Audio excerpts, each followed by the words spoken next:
मोदी साहब का डंका तो बज ही रहा है पूरी दुनिया में, लेकिन उसके साथ साथ वंदे मातरम का डंका भी बज गया है पूरी दुनिया में।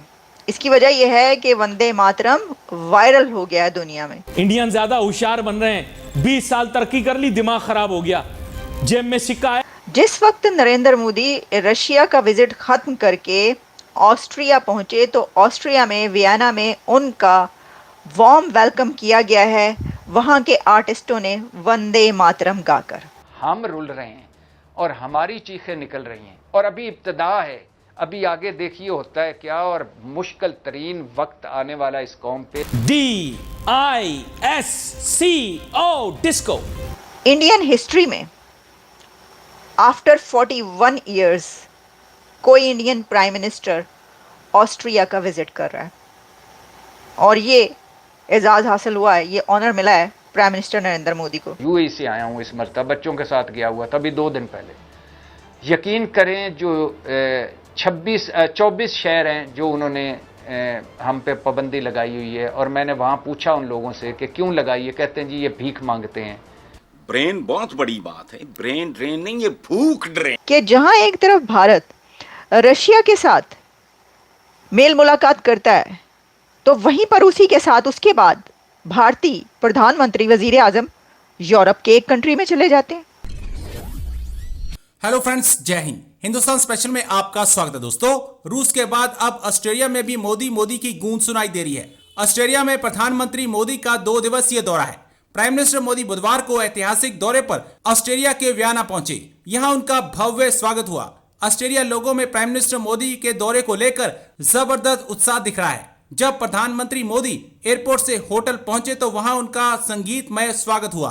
ऑस्ट्रेलिया के कलाकारों ने प्राइम मिनिस्टर मोदी के स्वागत में भारतीय राष्ट्रीय गीत वंदे मातरम को गाया और उसकी धुन बजाई। इस दौरान ऐसा लग रहा था कि वियना की पूरी धरती वंदे मातरम से गूंज रही है।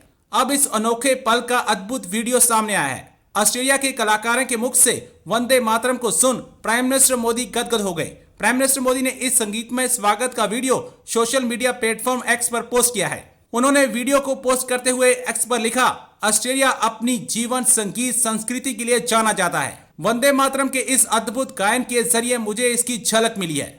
मोदी साहब का डंका तो बज ही रहा है पूरी दुनिया में, लेकिन उसके साथ साथ वंदे मातरम का डंका भी बज गया है पूरी दुनिया में।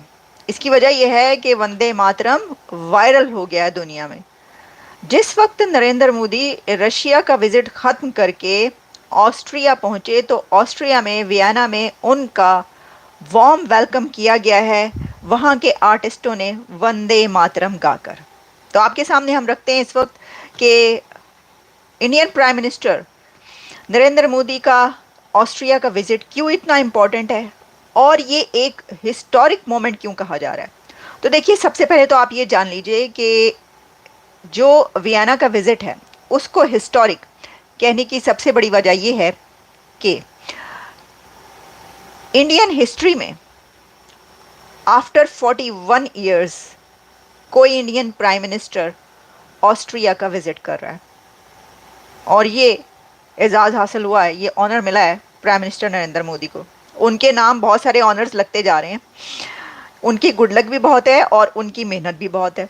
उनका हार्डवर्क और उनकी पॉलिसीज़, उनकी जो ग्लोबल पॉलिसी है इस वक्त, जियो पॉलिटिक्स, ग्लोबल पॉलिटिक्स, आप इसको कुछ भी कहिए, लेकिन उनकी जो इस वक्त डिप्लोमेसी है वो देखने के लायक है। देखिए ना, पहले वो रशिया के विजिट पर पहुंचे, वहाँ पर उनको हाथों हाथ लिया गया। वो तो विजिट आपको पता ही है कि कैसे पूरी दुनिया में वायरल हो रहा है, ठीक है। लेकिन उस विजिट पर जहाँ पूरी दुनिया की नज़रें थी तो ये बात भी कही जा रही थी कि जनाब अब और जो रशिया का विजिट है, ख़ास तौर पर कुछ वेस्ट को जो है उससे बड़ी वो प्रॉब्लम्स थी कि इस वक्त जो है वो ये विज़िट हो रहा है। तो उनका जवाब भारत ने इस एक विज़िट से दिया है कि जहाँ एक तरफ भारत रशिया के साथ मेल मुलाकात करता है तो वहीं पर उसी के साथ उसके बाद भारतीय प्रधानमंत्री वजीर आजम यूरोप के एक कंट्री में चले जाते हैं।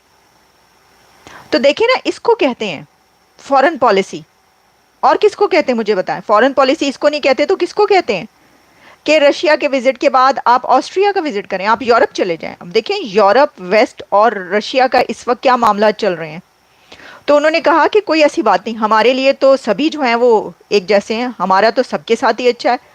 तो अगर आपको रशिया पे, तो हम रशिया के बाद हम यूरोप जा रहे हैं। वो यूरोप चले गए और यूरोप में फिर मोदी साहब का इस्तकबाल हुआ है, वंदे मातरम उनके आर्टिस्टों ने गा कर किया है। तो वंदे मातरम इस वक्त दुनिया में वायरल हुआ है। Vande Mataram goes viral in the world. Austria के आर्टिस्ट गा रहे हैं इसको और मोदी साहब का इस्तकबाल करें। वो अच्छा, सिर्फ यही नहीं हुआ, बल्कि एक और बहुत इंटरेस्टिंग इवेंट हो गया है, और वो ये है कि हम अभी तक ये देखते थे कि जो इटली की जॉर्जिया मेलोनी है, वो मोदी साहब के साथ बड़ी उनकी फ़ैन है और वो उनके साथ खड़े होके उन सेल्फीज़ बनाती हैं। लेकिन उनसे बड़ा एक और फ़ैन निकल आया, पता नहीं उनसे बड़ा है या नहीं है, लेकिन कम से कम उनके जितना फ़ैन ज़रूर है। और वो ये हुआ है कि जनाब जो चांसलर हैं, ऑस्ट्रिया के चांसलर जो हैं, वो मोदी साहब के बड़े फ़ैन निकले और उन्होंने उनके पहुंचते ही जब उनको वेलकम किया तो साथ ही उन्होंने कहा कि सर पहले एक सेल्फ़ी हो जाइए, पहले एक सेल्फ़ी ले लीजिए, तो फिर बाद में सारी बातें होंगी, सर एक सेल्फ़ी हो जाए पहले। तो ऑस्ट्रिया के चांसलर कार्ल एन हैमर ने उनके साथ खड़े होके, मोदी साहब के साथ खड़े होके एक सेल्फ़ी बनवाई। अब ये सेल्फ़ी भी वायरल हो रही है। तो ये मुझे पता नहीं कि क्या बात है, लेकिन नरेंद्र मोदी के साथ सेल्फ़ीज़ बहुत वायरल होती हैं और ये बहुत सिलसिला है। लोग बड़ी जल्दी उनके जो लीडर्स हैं, दुनिया के लीडर्स, उनके फ़ैन बन जाते हैं और वो बड़ी खुशी के साथ उनकी सेल्फ़ीज़ बनवाते हैं। अच्छा देखिए, इसके अंदर एक दो चीज़ें और भी हैं। एक तो ज़ाहिर है कि उनकी लीडरशिप का भी अपना है, बात कमाल है इस वक्त, जैसा मैंने कहा स्टार्ट में कि डंका बज रहा है जी। लेकिन उसके साथ साथ और भी बात यह है कि ना, मोदी साहब के साथ जो सेल्फ़ी बनाता है ना, वो बड़ा वायरल हो जाता है। वो उसकी फ़ैन फॉलोइंग बहुत ज़्यादा हो जाती है, उसको सोशल मीडिया पे बहुत ज़्यादा वो ले लिया जाता है कि जनाब वाह वाह, देखो उसके वायरल हो जाती हैं चीज़ें। जैसे कि जॉर्जिया मेलोनी देखें, जैसे उन्होंने फ़र्स्ट टाइम ली थी, तो उसके बाद उनकी वो वाली सेल्फ़ी इतनी वायरल हुई कि फिर उसके बाद उनका ये काम बन गया। उन्होंने कहा कि नहीं, अब तो ये बहुत ज़रूरी है, क्योंकि फिर उसके बाद इंस्टाग्राम से लेकर जितने सोशल मीडिया पर वो मौजूद हैं, वो उनका भी डंका बजने लग पड़ा मोदी साहब के साथ। बच्चों के साथ गया हुआ तभी 2 दिन पहले। यकीन करें, जो 24 शहर हैं जो उन्होंने हम पे पाबंदी लगाई हुई है, और मैंने वहाँ पूछा उन लोगों से कि क्यों लगाई है, कहते हैं जी ये भीख मांगते हैं। अब मैं सोच रहा था कि उस शख्स, उस भले मानस पे पाबंदी लगी है यूएई में, जिसने माना हुआ है, पहला बंदा है जिसने माना हुआ है कि हाँ हम भिखारी हैं और हमारे पास कोई चॉइस नहीं। और दूसरी बात है, उन सारे कौमी मुजरमों पर पाबंदी लगनी चाहिए, उनके पासपोर्ट ब्लॉक होने चाहिए, जो खुद भी भिखारी थे असल में, जिन्होंने इस मुल्क को भिखारी बना दिया और जिन्होंने इस कौम को भिखारी बना दिया। कोई आटे बेनजीर इनकम स्पोर्ट्स प्रोग्राम की लाइन में, कोई आटे की लाइन में, कोई यूटिलिटी स्टोर की लाइन में। बड्डी साहब,